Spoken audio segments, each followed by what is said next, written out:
da investigação? Ai, Mas é isso, então a gente tem que ir embora, porque o Júlio já está aqui, querendo falar muito nesses microfones, né? Eu saio daqui, Zezé, e tô indo para casa, aí eu boto na rádio para ouvir, né?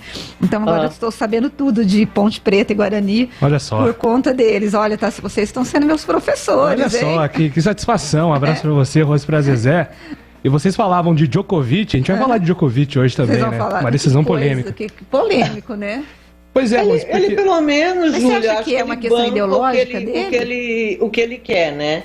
Vai ter perdas, mas eu assumo as perdas. Aí tudo bem, né? O Djokovic sempre foi um atleta, um personagem polêmico, né? Ele sempre se posicionou assim, através das polêmicas também. Isso faz parte até do público dele. Ele se identifica muito com esse público.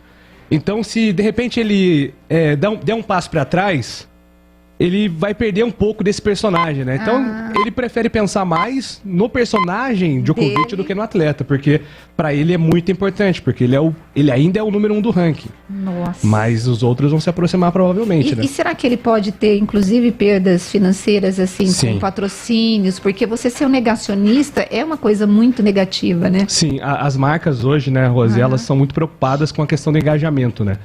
E, querendo ou não, a postura antivacina, ela ainda representa uma minoria dentro do público que consome esporte.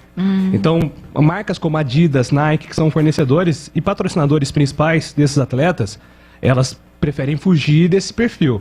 Então, provavelmente o Djokovic, ainda mais porque vamos começar um ciclo olímpico daqui a pouco, essas marcas vão querer fugir dele. Então, é uma decisão bem complicada. Bem difícil. Eu acho que o Djokovic é o Bolsonaro sérvio.